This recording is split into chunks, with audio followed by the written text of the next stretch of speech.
Welcome to the Seriously podcast. I'm your host, Annalise Gann. Now let's get into it.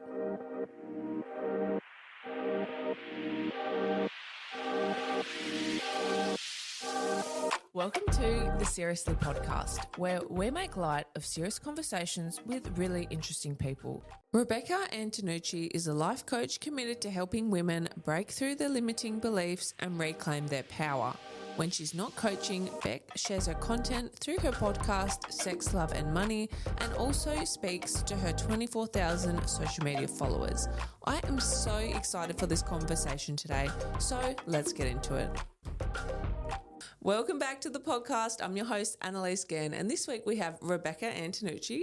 Thank you so much for having me. Thanks for coming on the show. How are you? Oh, I'm so good. I'm happy to be here, happy to be with you in person. I know. Well, you're between Bali, Australia. Yeah. Where are you off to next? I'm back to Austin, Texas. Nice. Yes. Very exciting. So I want to step into your life a bit and get to know Rebecca behind the brand, behind the scenes. What inspired you to become a coach and what led you to focus on helping women specifically?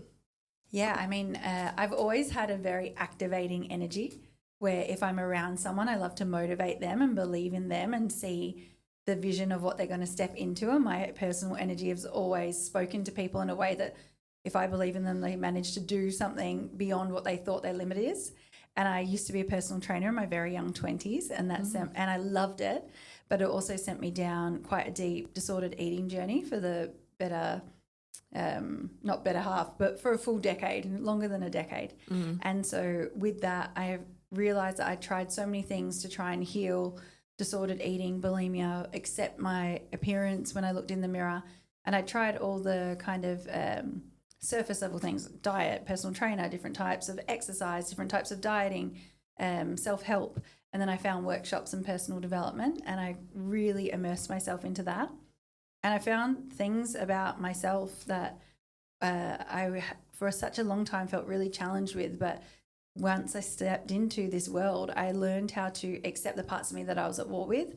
And then I went through a huge journey of just deeply desiring to be an entrepreneur, but I really believe in the path of least resistance. So every business that I'd ever launched just kept failing and failing and failing and failing and failing until I chose to be a coach. And then all of a sudden the floodgates opened and the brand took off. Wow, that's such an interesting story. Yeah. And to come from like a background, as you said, where you had an eating disorder, you struggled like with, you know, your mental health in certain elements of your life, and now you're helping other women. What were some of the techniques that you've chosen to use to develop into the woman that you are today? Yeah, I think number one was really focusing on what was underneath the pain, because I was looking at the symptom, and before I'd found personal development, I was like, oh, I don't like my body. I'm sure if I fix my body and my body looks like the Instagram girls, then I'll be happy. Yeah.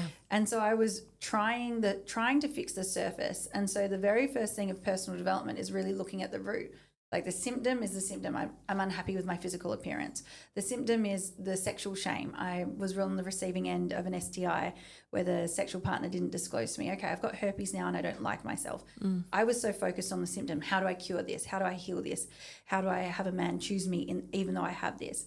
But if I looked underneath the surface of the actual pain, there was a fear there.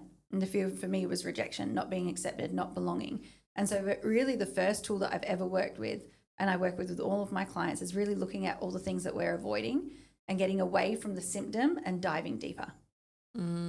It's so true. I want to ask, being in 2025, what are some trends as to what problems women are facing currently? What is the common thread or theme that women are currently facing in society, some issues? The things that women bring to me is feeling like there's something about herself that makes her unworthy, and then she lowers her standards in her life because she doesn't believe that she's deserving of the life that she desires, because there's something within her that she is labeling bad or wrong. That's one of them. Another one is women feeling like they have done everything that society told us to make us happy. Yeah. Checked all the boxes, and we've got this tick list, and we're looking at the list saying, well, I did all the things that society said. I got the degree. When I got the job after the degree, I saved the money. I got the partner, I built the house, and now I'm in my mid-30s and I'm feeling a little lost because I'm meant to be experiencing ultimate fulfillment right now. and I feel ultimately unhappy. But my life looks nice. Yeah. And so I don't really know what to do because it looks good. I should probably be grateful for it. You know, there's bad things happening out in the world and people would love what I have, but it just feels lackluster. And that woman is at a place where she knows that she gets to make huge change, but what she has to let go as she steps into the bigger vision feels so terrifying. One of those two things are the main things that women come to me with. That is amazing. Like, that speaks to me so much because I'm currently in the second phase. Okay. From the outset, it looks like I have everything. Really, it does. I get that a lot. People come up to me and they're like, you have such a great life. But I am lacking that passion that you're talking about and that extra, I don't know what it is, but something's lacking. And so I'm working with my therapist at the moment to go through that. Society does go, leave school, go to uni, get the rock on your finger, get the house, like tick, tick, tick. And then like you get to this stage where you're like, I've done it, I'm not happy. Mm-hmm. It's that's amazing. Why do you think that happens? I think we haven't been taught to do what makes us feel alive. And so we do the things that we think will make us happy. Like no different to, I don't like my body, I'll go to the gym. That will make me happy. Mm. But underneath is just a strong desire to love ourselves. So if I ask women, what's the last thing you did recently that really made you feel alive on the inside? They'll look at me and be like, I don't know. I wake up the same time every day, go to the gym the same time every day, go to work the same time every day, eat a similar thing every day, finish my day the same way every day. Where's the aliveness? Where's the feeling of being a human? What turns you on, not just sexually and intimately, but what creatively gets you excited? Ask women, when was the last time you felt excited by life? I don't know. I go on a 2-week holiday every 6 months to escape reality, to go to Bali for 2 weeks just to come back and go back to the grind for another 6 months until I get back on the plane. And that's what I think's missing. When someone's like, I don't know what's missing, it's aliveness. That is so true. Yeah. Literally, I love how you say that because when you are in a rut and you have to pay the bills, you've got to pay the mortgage and you've got to look after the kids and you've got to look after the husband and everyone else, you invariably as a woman come last, which is so unfair in general. But then I guess you're just trying to survive. So how can women have a little bit of aliveness in their everyday? What are some things that they can do to pull out that aliveness and be like, oh, this makes me feel good? What are some steps towards achieving that? Do you know what? Just something very simple that I know that we can all do is pick 3 of your favorite songs and move your body to them each day. Like have a playlist of excited songs, have a playlist of sexual, sensual songs, have a playlist of songs that make you feel sad, have a playlist of songs that envision your future or are a memory from the past, and move your body. I think so much of us are so used to living in our brain, living in our mind, thinking about what will make us feel happy, thinking about what will make us feel alive. You can't think your way into aliveness because aliveness is a feeling. And if someone's like, what are you talking about, aliveness? It's like if you're single or you once were single and you walk past a really attractive person and you ended up on a date with them and you're like, this person is so boring. And it doesn't matter how good looking they are. There's just no oomph inside of them. Then you meet someone, you're like, oh, they're not the most beautiful person, but there's something about who they are. They have this essence where you're like, it was intoxicating to be around that person. That's their aliveness turned on. And so for me, for a woman, getting her into her body is the number one step, because so much of us are walking around doing the checklist, living from the mind. And so then to go into the body feels really unsafe and really unfamiliar. But dance is something that we can all access, and music is sensory, so that can connect us into some movement that could support you to be like, oh, this is what it's like to like be in my body and feel sensations that I don't usually allow myself to feel. I want to touch on what we were talking about before in terms of self-esteem. So, you're saying that women come to you for self-esteem issues. What role does social media play in that? Because I feel like even logging on, the infiltration of ads, the constant hammering of you need this, you got to do this, you got to wear this. How do people switch off from that social comparison theory and establish their own self-esteem without all the external noise? Like, how do we block that out? Well, I think number one, we get to use discernment when we're using social media. So when I was going down my disordered eating path for 10 years, I was following fitness models and athletic competitors and looking at them thinking that they were inspiring me, but I was sitting there feeling terrible in comparison to them. So number one, filtering literally what you're seeing online so that you're consciously choosing to involve yourself in a community that you want to be a part of. One of my teachers always says the quality of the tree is determined by the quality of the soil that the seed is planted in. So if we get you and I, but put me in a thriving environment and you in, a place full of comparison and people talking awfully, which one of us is going to thrive? Most likely me. So let's make sure that we're putting our own seed into really quality nutrient dense soil, which means in the online world, we really get to protect our subconscious mind by consciously choosing what we do and don't follow. That's number one. And then really, when you go to social media, getting curious about why you're there, what you're looking at, what you're looking for. Does that social media community inspire you? If you sat around with a bunch of girlfriends that were all talking shit, you'd probably be like, I don't really want to hang around them too often because when I walk away, I don't feel good about myself. Social media is no different. It's just an online platform. I don't know how you feel about that. Oh, absolutely. Like I work in influencing, but I still compare myself to everyone. Yeah. It's an interesting juxtaposition. I want to touch on dating and relationships. So as a woman's coach, you help people with relationships as well and dating and sex and everything under the sun. Yes. In terms of modern dating, what can women do to improve it? I just feel like so many of my friends are struggling with dating right now. How can they really get the best out of their dating life? Well, I just want to say, number one, as a woman that lives between Bali and Austin, Texas, and then comes back to Perth to visit her family like twice a year, no matter where I go, no matter who I work with, everyone's got a story about the town that they live in and how bad dating is there. Okay. So everyone's like, dating in Perth is so shit. I get to Bali and everyone's like, dating in Bali is the worst. Every man is a Peter Pan. I get to Austin and everyone's like, dating in Austin is so crap. Everyone thinks that they're a conscious influencer and relationship coach when really they're fill in the blank. If I go speak to clients that live in New York City, they're like, dating in New York City is the worst. So no matter where you are, everyone kind of has that story about their own hometown. And I would challenge you that if you went anywhere else, that you would potentially still have that story play out there until you choose to see the dating world through a different lens. That's number one. Number two, I would say we all as women really get to look at our standards, our values that we hold for ourselves, our values that we hold for our future, and get really curious about how willing we are to communicate that to people when we're on dates. Like we're sitting there and we're vetting them and they're vetting us at the same time.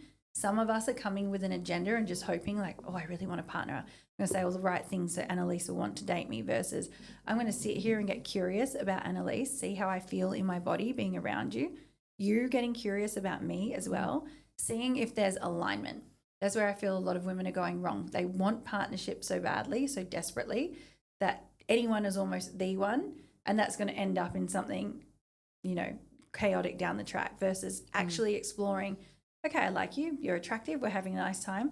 Do our values align? Do we want similar things? Do we hold a similar vision in life? And a lot of women, because they desire the relationship, aren't having the courageous conversation around what they really want from the outset. Okay. And so, like, as you said, getting feeling that feeling in your body as to like, okay, are they good for me? Are they not good for me? Is that your gut feeling, like your intuition? It could be gut feeling and intuition. And it can also be, how I was speaking about embodiment before. How do I feel in my body around you? A lot of women, when they go on dates, they'll come up back, they'll leave the date and be like, I wonder if he likes me. I wonder how he feels about me. I'll turn around and be like, well, how did you feel in front of him? Yeah, exactly. How did you feel? How did you feel? Yeah. How did you feel walking away from the date? Where you're like, oh, it was so great. I felt so myself. I felt relaxed. I felt comfortable to communicate. I wasn't trying to say things to get things right. Wasn't trying to say something to be funny. If I can have a 3-hour dinner date with someone and not look at my phone and not want to look at my phone and not really want the evening to end, I'm like, that was a really great date. If the conversation was dynamic, and by dynamic, I mean I speak and then you interject, then I speak back, and it's not interview style, like, so what are your top 3 values for relationship? Like if there's a dynamic chemistry in the conversation, that to me feels really good.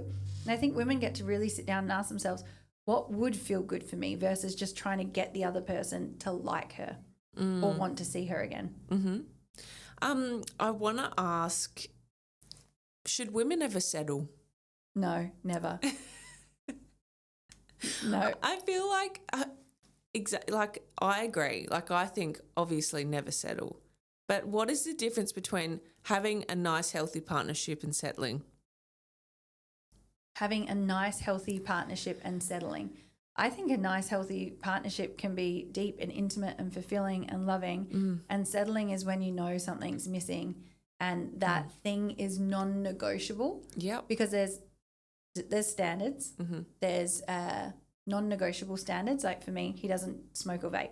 Health is one of my highest values. So no smoking, no vaping. That's non-negotiable for me. Then there's nice to have standards, which is be great if he was 6'4", but I would also date the 5'8" guy. Like how tall you are isn't going to impact how much I'm in love with you. So nice to have that he's tall so that my wedding photos are beautiful, but not non-negotiable. I think women get to get very clear when they're settling on the non-negotiables. And I can't tell you what your non-negotiable standard is. Only you know that. Yeah, that's so true. Like there needs to be certain things and boundaries that you have in place that they can't cross. No. Like a line in the sand. I mean, I went on a date when I was in Bali recently with this gorgeous man from South America. Successful, that's really important to me. Providership energy, really important to me. Like, I've got you, it's all sorted. He was alive, like he was so connected to his like primal power, his essence, his sexuality. He was engaging, funny. He was adventurous. He was amazing.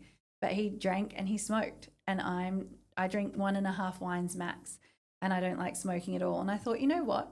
He's got all the other things. I could probably put up with drinking and smoking. Like, he's incredibly successful. He wants to support me. He wants to support me as I continue to do what I do, but so I'm relaxed so that I don't have to do it. This is everything that I've wanted. And so date 1, I was like, maybe. And the date was great, except I noticed the drinking and smoking. Date 2, we went for a coast walk, so no smoking at all. Date 3, he invited me to a party and he was like smashing down bottles, smoking, tried to kiss me, and my whole body was like, this is not me. And I was like, oh, I wish that I could settle it. I can't. And that's the thing. I have girlfriends who are like, who cares? Because it's not their non-negotiable standard, but for me it is. So it would be settling for the exchange of the providership. That's interesting because I recently listened to a podcast that said don't date potential, date who the person is. So what do you have to say on that? Yeah, I really believe that we can support each other to become a 10 times better human than who we already are.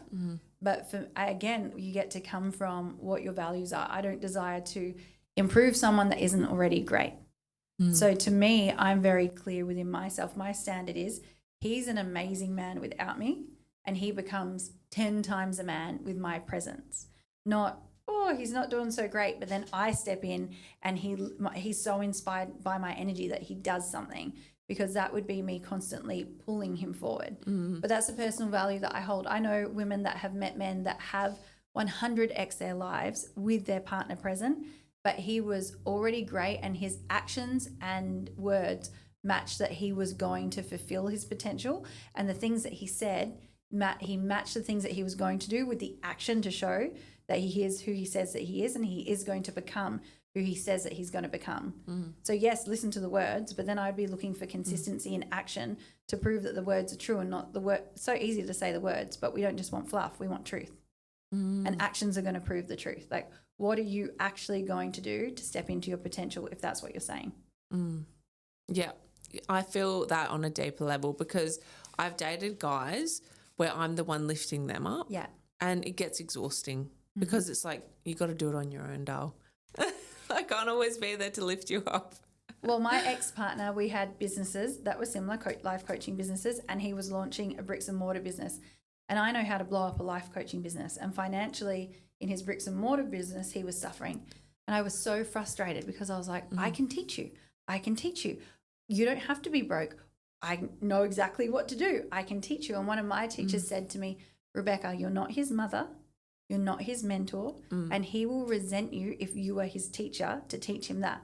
He has to go through his own hero's journey and figure it out for himself. Otherwise, you're going to create the mother-son dynamic in that relationship. And after I heard that, I was like, oh my God, that's literally what I'm trying to do.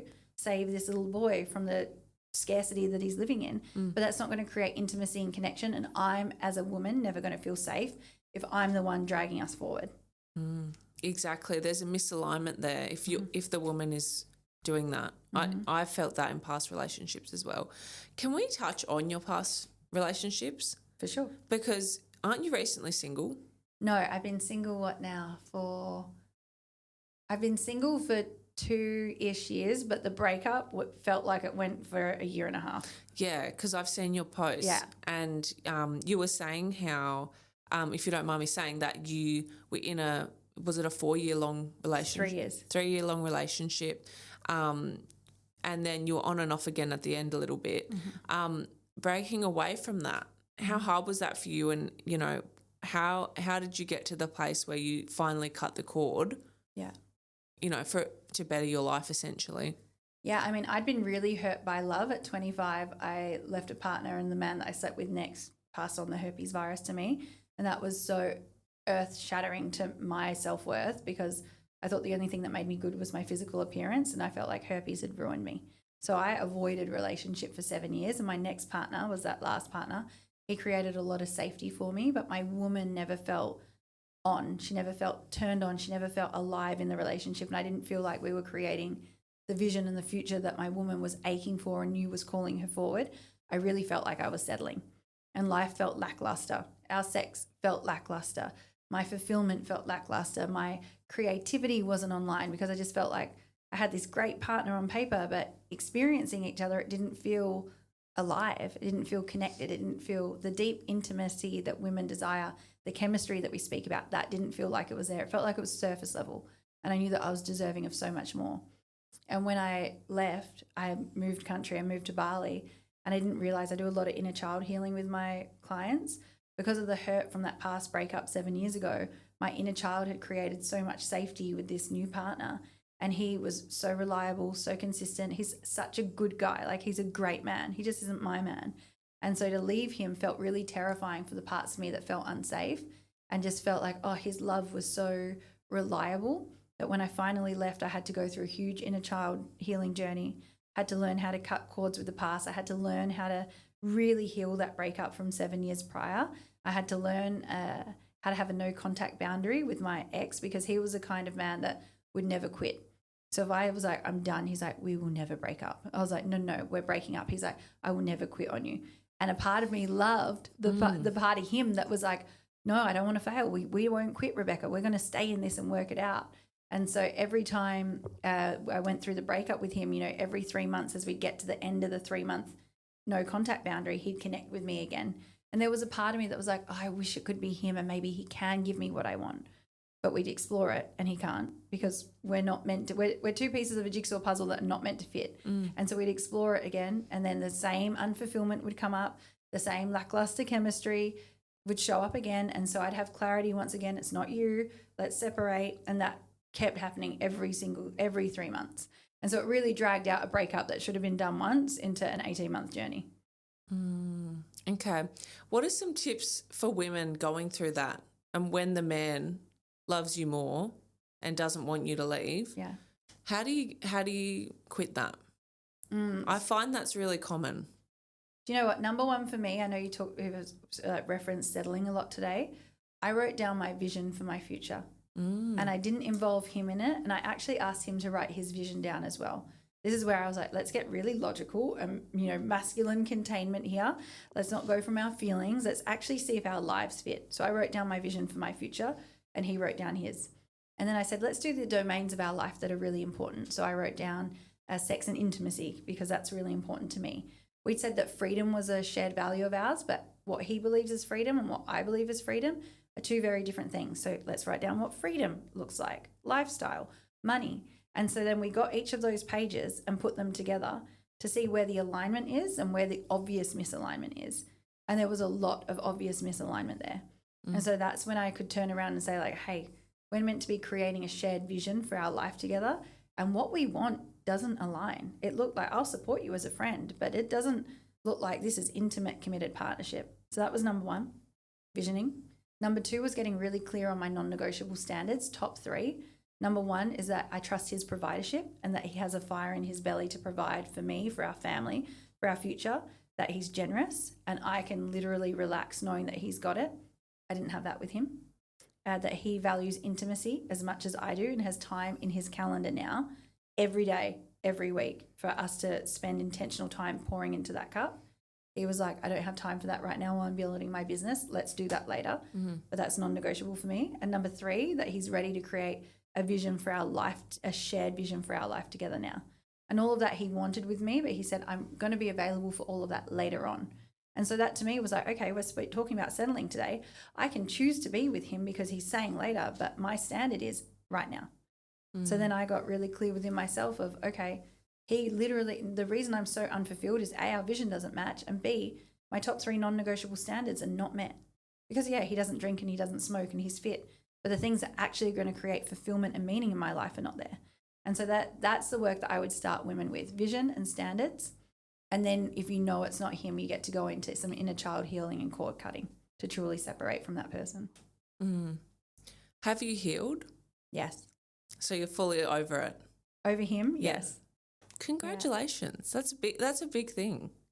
I thought it was a 3-month no contact. It was 12 months of no contact that supported me to really clear the energy. It's long. And I think we've, it's way past a year now, which feels great. But the first 3 months for me felt the hardest and I broke the boundary. I kept trying to, my attachment would come out. I was quite anxiously attached, so was he. So I'd reach out to him and he'd respond. And so he would never ignore me. So in the 3 months, I was terrified of the decision I'd made. I'd just moved country. I'm in Bali. When I wasn't single, it looked like a playland and a wonder world. And now that we're not together, I was like, oh my God, what choice have I made? Is this the right thing? And so when we're scared, we run back to what we know because that's safety. And that was him. And so within the first 3 months, I kept contacting him and he'd never ignore me. Once I got to the 3 months, I was like, okay, I'm okay now. And then he'd start contacting me. But because he'd never ignore me, then I'd never ignore him. And that's what kept it going. When we finally did the visioning and the standards and actually seeing there's serious misalignment here, I turned around and said to him, please, because we both are in this work, and I know he values boundaries, I said to him, I'm not going to be able to heal and move on and call him my husband if you're still around. Like, my great man does not want me texting my ex. And so until you're gone, I'm not going to meet him. I need you to not contact me again. And so after 6 months, I felt good. 12 months later, I'm like, oh, I'm done. I'm clear now. Wow, that's amazing. I personally would love to get to that point. I feel like a lot of people struggle with the on and off with the ex and, breaking that energy and, having that dynamic. And I found your Instagram post so interesting when you were like, oh, my inner child wanted to be kept safe and he was that savior, like he was the hero figure kind of thing. So breaking that off would have been so hard, but that's amazing. Yeah, it was terrifying because he's a conscious, good guy. He's amazing. He's an amazing person. Of course. Like, they're all really nice, but all the heroic men are amazing. Yes. But it doesn't mean they're for you. No. And I mean, I think I was bullied, he was bullied, so I think there was a little trauma bond there, but he was her protector. So he was so consistent, so reliable, and he was so good at giving my little girl the love that I wasn't giving her. So when I took him away, my inner child that I was rejecting my whole life was like, why would you do this? Yeah. Why would you take away the person that loves us and makes us feel safe? And so it was when I was in that experience of literally hearing another voice talking to me saying, take him back, call him now, please send him a text. He'll pick up the phone to us. I was like, oh my God, am I going crazy? And I realized it was literally, he was her safety blanket, and removing him created space for the inner child that I was rejecting to be heard.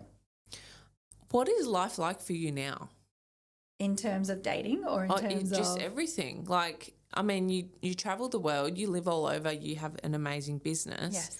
Like, it sounds like you're living your purpose in alignment with what you're meant to be doing.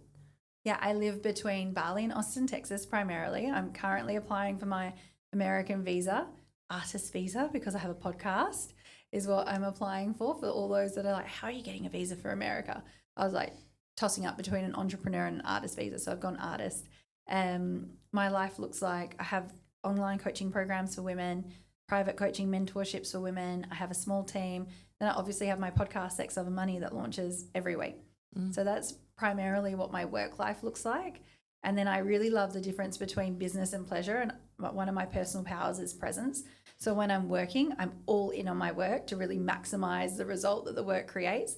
And then when I'm in my pleasure and in my life, I love to completely disconnect from work and be entirely present to my life.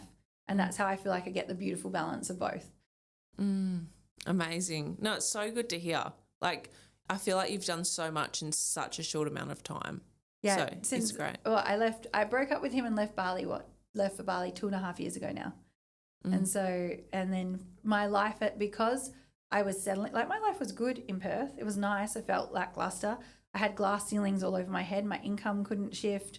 I would work twice as hard, but I couldn't get twice as hard results. And so I was like, what is wrong? Like, why can't I expand? Why can't I grow more? And it really required me claiming the life that I wanted, which was that freedom lifestyle, which was lifestyle flexibility to live and be able to work from anywhere in the world.